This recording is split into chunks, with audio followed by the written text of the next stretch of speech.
Good morning, everyone. So today we're doing things a little different. Upon popular request, instead of fishing, I'm going to be walking through my Hobie Lynx, showing y'all how I have it rigged, why I have it rigged, and just some information about the kayak in general. This is definitely meant to be an informative video. It's not going to be any fishing, so if you came here for fishing, go check out one of my other videos. For those of you that are shopping for a Lynx, you already have a Lynx, or maybe you have a skiddy water kayak like a Lynx, this video is for you. I'm going to drop a lot of information here, and hopefully you'll find it helpful. But let's just go ahead and dive right in. All right, let's go over some basic specs real quick. So the Lynx is 11 feet long, and without any gear in it is 47 pounds. So a super light kayak. This thing is also entirely filled with foam. There is no internal hull, nothing that water can get into. The rudder and steering system is completely external. It's all right here. Easily detaches from the seat, easily detaches from the back. I like that because you can actually take it apart and work on it easier. The Lynx also comes with the 180 Mirage drive, super helpful. If you haven't had a drive that can go backwards, it's life-changing. Highly recommend.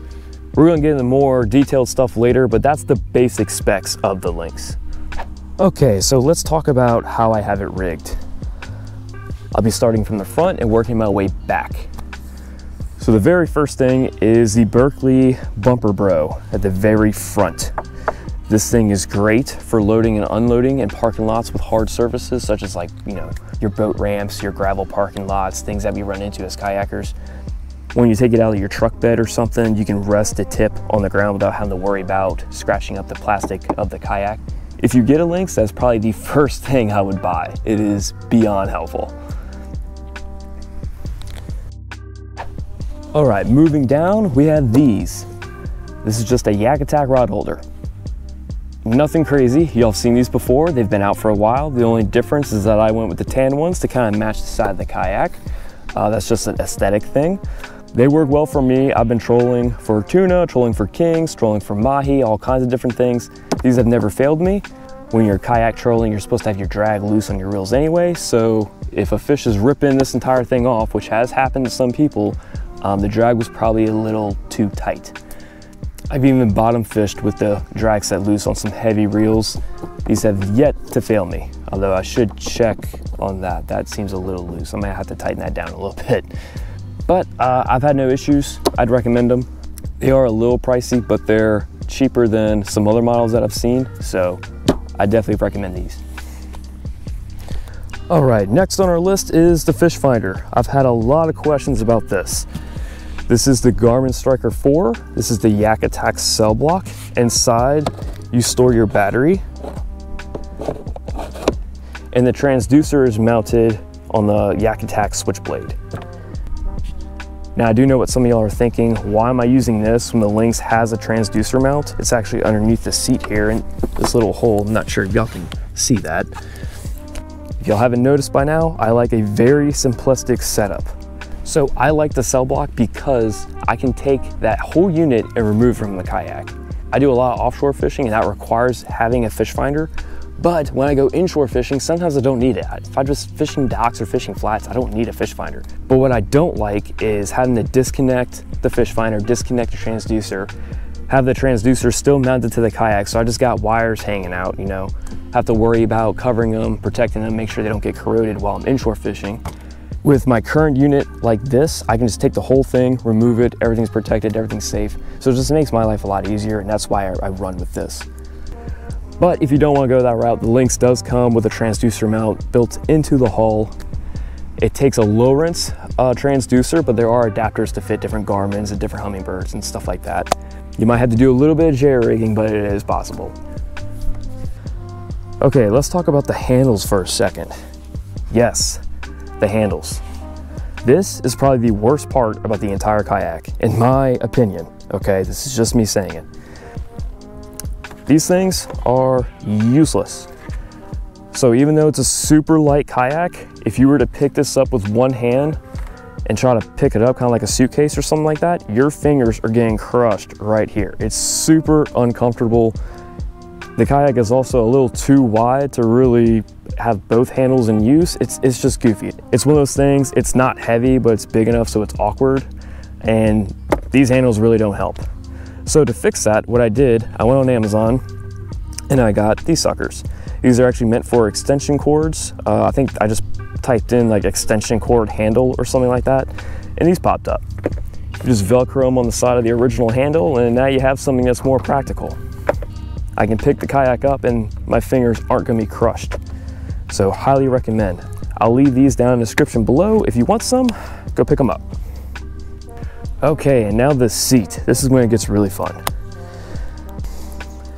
So this little Caddy right here, very helpful. I bought this online from LA Custom Kayaks. That is a Louisiana-based kayak business. They sell the Berkeley Pro little Caddy there, and they also have their own lack plate, so you can mount it to the Hobie Lynx seat. Very helpful, super convenient. This is also another thing that I would buy if you have a Hobie Lynx or think about getting one. Just immediately add this to your cart because it's gonna make life a lot easier. Unfortunately, when you do buy a Lynx, storage is 0. This is a great first step. You can stick your pliers in there, your fish grips in there. If I'm inshore fishing or bass fishing in like super calm waters, I'll even stick my phone in here if I'm feeling kind of risky. Obviously, I'm not going to do that while I'm offshore fishing because I have had stuff fly out of here. I honestly rarely put my phone in there now. I have done it before though. I'll leave LACK's website down in the description below, and it's L-A-C-K, LACK. That same company also makes custom deck pads. So if you want to really trick out your Lynx, you can get that gray pad you see right there the entire way down the Lynx, or whatever color design that you like. So go check them out. All right, and on the other side, I did something a little crazy. So this is a cup holder. This also comes with the Lynx when you buy it. It's meh, but we're not gonna talk about that right now. We're gonna talk about this.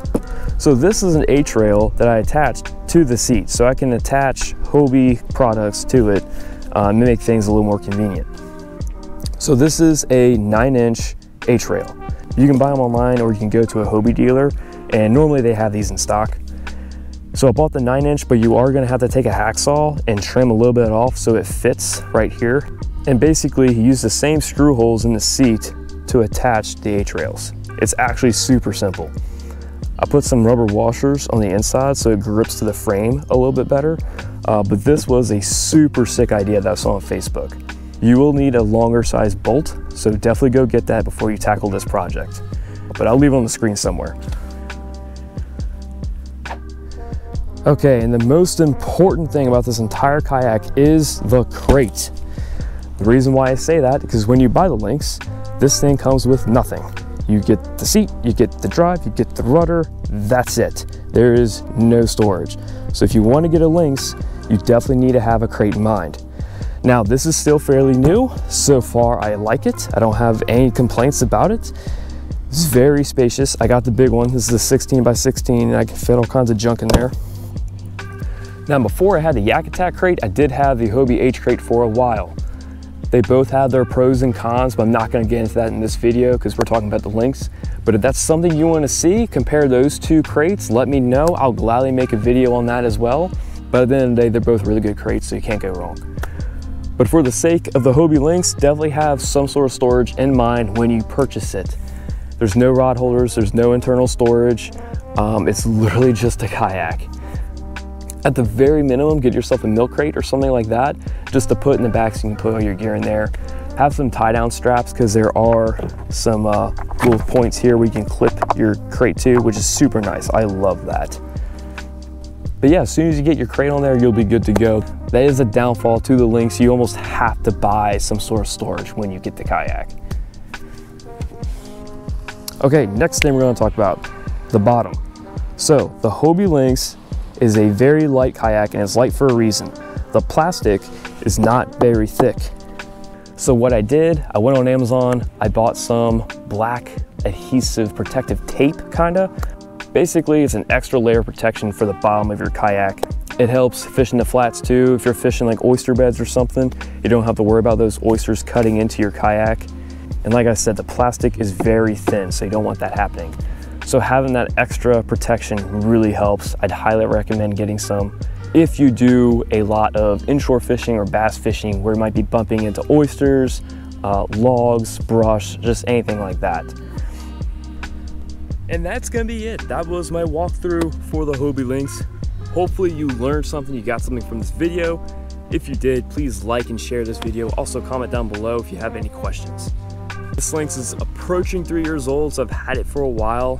If there's any big updates I need to make about this, I'll let y'all know later.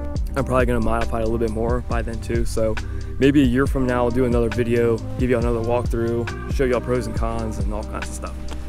So again, thank you all for watching this video, and hopefully next time I'll see y'all on the water.